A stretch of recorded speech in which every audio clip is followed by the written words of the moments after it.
Assalamualaikum students. Once again, welcome to the English class.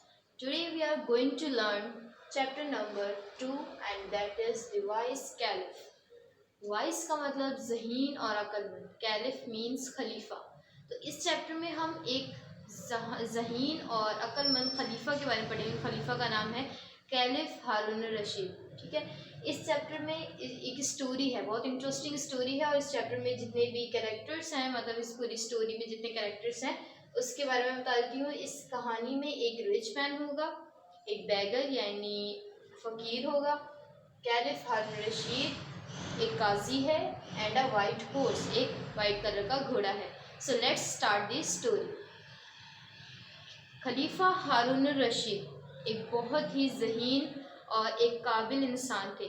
वो Baghdad शहर में बहुत मशहूर थे और लोग उनकी बहुत इज्जत करते थे क्योंकि वो इंसाफ पसंद थे और बहुत ज़्यादा ज़हीन थे। वो रातों को अपने बगदाद जो था उनका शहर, उसमें वो गश्त करते थे, अपना भेस बदल कर, मतलब अपना हुलिया बदल कर, कपड़े बदल कर वहाँ पर गश्त करते थे, गलियों में घूमते थे ताकि अगर कोई मुश्किल में है, परेशानी में है तो उनकी मदद की जा सके।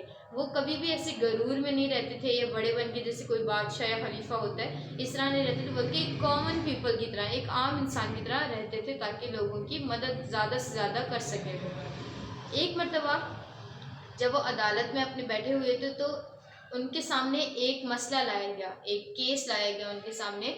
काजी आया और काजी के साथ दो बंदे थे, एक रिच मैन था और एक बैगर था। दोनों बंदे लाए गए और उनके दरमियान में एक हॉर्स था, वाइट कलर का ब्यूटीफुल सा हॉर्स था। काजी ने बताया, काजी ने कहा उससे, कैलिफ से, खलीफा हारून रशीद से कि मैं ये मसला सॉल्व नहीं कर पा रहा हूँ और मैं जानता हूँ कि मुझे नहीं पता चल रहा इसमें कि कौन सच बोल रहा है कौन झूठ बोल रहा है। मैं बहुत ज़्यादा इससे बेजार आ गया हूँ, मुझे समझ नहीं आ रहा कि मैं क्या करूँ। अब मैं आपके सामने ये मसला लाया हूँ, अब आपने इसे सॉल्व करें क्योंकि आप बहुत ज़हीन है और काबिल है। मुझे अच्छी तरह से पता है कि आप इसे जल्दी ही इस मसले को हल कर लेंगे। तो फिर खलीफा ने पूछा कि मसला किस चीज़ पर है, मतलब क्यों इनके दरमियान झगड़ा हो रहा है, क्यों ये लोग डिस्प्यूट कर रहे हैं आपस में। तो काजी ने बताया कि इन दोनों के दरमियान एक वाइट हॉर्स पर झगड़ा हो रहा है। रिच मैन कह रहा है कि हॉर्स उसका है और जबकि बेगर कह रहा है कि ये हॉर्स उसका है। दोनों कस्में खा रहे हैं अपनी अपनी बात पर और मुझे समझ नहीं आ रहा कि इनमें से कौन झूठ बोल रहा है और कौन सच बोल रहा है।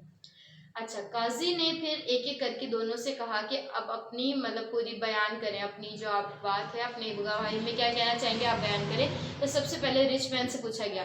रिच मैन ने कहा कि आज सुबह जब मैं अपने घर से सिटी गेट की तरफ आ रहा था, शहर की तरफ आ रहा था, तो मैंने रास्ते में, जिसमें मैं घोड़े पर सवार था, तो मैंने रास्ते में इस बेगर को देखा जो कि लंगड़ा कर चल रहा था। जब घोड़ा इसके करीब आया तो इसने पीछे मुड़कर मुझे रुकने का इशारा दिया और मुझसे लिफ्ट मांगी, मुझे कहा कि मुझे सिटी गेट तक छोड़ दे। तो मैं राज़ी हो गया। रिचमैन ने कहा कि मैं राज़ी हो गया क्योंकि ये लंगड़ा रहा था, मुझे इस पर तरस आया और मैंने इसे अपने साथ बिठा लिया और सिटी गेट की तरफ रवाना हुए। जब हम सिटी गेट पे पहुँचे तो मैंने अपना घोड़ा रोका और इससे उतरने का इशारा किया, तो लेकिन इसने साफ इनकार कर दिया बेगर ने, और उसने कहा कि मैं क्यों उतरूं, घोड़ा तो मेरा है, तो आप यहाँ से उतर जाए। तो फिर रिचमैन ने कहा कि आप ये क्या कह रहे हैं, आपने सिटी गेट तक मुझसे लिफ्ट मांगी थी, मैंने आपको दे दी। लेकिन फिर बेगर ने उतरने से साफ इनकार कर दिया और कहने लगा कि ये घोड़ा तो मेरा है, आप इससे उतर जाए। ये रिचमैन ने अपनी पूरी बात बताई। इतने में फिर बेगर आगे आया और बेगर ने कहा कि खलीफा, ये शख्स बिल्कुल झूठ बोल रहा है, मैं आपको सच बात बताता हूँ, आपने हमेशा गरीबों की मदद की है, आप मेरे साथ भी इंसाफ कीजिए और मुझे इस जालिम से बचाइए। आप वो जो गरीब आदमी, वो जो बेगर होता है, फ़कीर होता है, वो कहता है लोगों को कि जितने भी लोग इस अदालत में बैठे हैं, मुझे पता है कोई यकीन नहीं करेगा इस बात पे कि इतना प्यारा खूबसूरत सा घोड़ा मेरा है, क्योंकि मैं एक फ़कीर हूँ।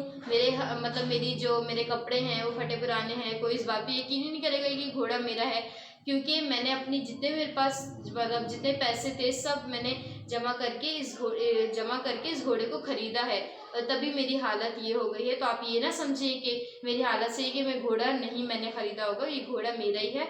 मैं आज सुबह जब घोड़े पर आ रहा था सिटी गेट की तरफ, तो ये शख्स वहाँ पर चल रहा था और इस शख्स ने मुझसे लिफ्ट मांगी और इसने मुझे अपने साथ घोड़े पे बैठने कहा। तो मैंने इसकी मदद करने का सोचा और इसे अपने साथ घोड़े पे बिठा लिया ताकि बेचारा कि इसे हेल्प हो जाए और ये सिटी गेट तक पहुंच जाए। बेगर ये अपनी सारी बात खलीफा को बता रहा है कि मैंने इस रिच मैन को क्या की है, लिफ्ट दी है और इसकी मदद की है ताकि इसे सिटी गेट तक पहुंच सके ये, क्योंकि इसने कहा मुझसे कि मैं जल्दी में हूँ और मुझे जल्दी पहुंचना है, तो आप मेरी हेल्प करें और पहुंचा दें। तो मैंने इसकी बात सुन ली और सिटी गेट तक इसको लिफ्ट दी है। बेगर ने अपनी सारी ये बात बताई खलीफा को, ठीक है। अच्छा, फिर बादशाह ने कहा कि जो खलीफा है उन्होंने कहा कि अब वो दोनों बोल रहे हैं कि घोड़ा उसका, वो कह रहा है उसका घोड़ा है, सही है, अब कोई बात मानने को तैयार नहीं है। तो खलीफा ने कहा कि अब मेरे पास आइडिया है कि अब मुझे पता चल जाएगा कि इन दोनों में से कौन सच बोल रहा है और कौन झूठ बोल रहा है। फिर खलीफा ने क्या किया, उन दोनों को बुलाया एक एक करके। पहले बेगर को कहा कि आगे बढ़े और घोड़े को हाथ लगाए।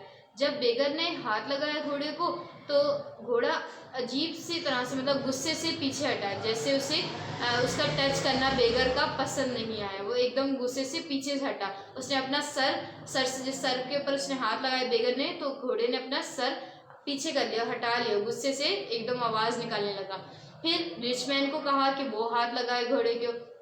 जब रिचमैन ने हाथ लगाया तो उस घोड़े ने घोड़े ने बहुत आराम से सर अपना आगे ही रखा और बहुत खुश हुआ कि उसके मास्टर ने उसे हाथ लगाया। तो खलीफा को फिर पता चल गया कि असल में घोड़ा किसका है, रिचमैन का है। खलीफा ने कहा कि रिचमैन को उसका घोड़ा दे दिया जाए और बेगर से कहा, जो फकीर था उससे कहा कि तुम्हें शर्म नहीं आती, तुम एक झूठे और मक्कार इंसान हो और रिचमैन ने तुम्हें लिफ्ट दी और तुम्हारी मदद करनी चाहिए क्योंकि तुम लंगड़ा कर चल रहे थे, इसने तुम्हारी मदद करनी चाहिए और तुमने इसी की घोड़ा चोरी करने की कोशिश की, तुम्हें शर्म नहीं आती। इस तरह करके खलीफा ने उससे कहा और फिर उससे कहा कि तुम बहुत ज़्यादा सज़ा के हकदार हो तुम और तुम्हें सज़ा मिलनी चाहिए बहुत सारी, और सबसे पहले तुम रिचमैन से माफ़ी मांगो। फिर उसने रिचमैन से माफ़ी मांगी और रिचमैन ने उसे ना सिर्फ माफ़ किया बल्कि उसे बहुत सारे पैसे दिए, उसे कॉइन्स दिए, बहुत सारे गोल्ड कॉइन्स यानी सोने के सिक्के भी दिए और फिर उसे माफ़ कर दिया और सारे लोग जितने भी वहाँ पर कोर्ट में मौजूद थे वो सब खुश हो गए। सो स्टूडेंट्स, इस कहानी से हमें क्या सबक मिलता है कि हमें बिल्कुल भी किसी के साथ नाइंसाफ़ी नहीं करनी चाहिए, किसी को धोखा नहीं देना चाहिए। अगर हम पहली बात तो दूसरों की हेल्प करनी चाहिए, अगर हमारी कोई हेल्प कर रहा हो तो उसके साथ भी हमें अच्छा सलूक करना चाहिए, ना कि उसकी हेल्प का नाजायज़ फ़ायदा उठाया जाए। हमें झूठ बिल्कुल नहीं बोलना चाहिए क्योंकि कोई इंसान जितना भी झूठ बोले वो आखिरकार फंस ही जाता है। So have fun, thank you.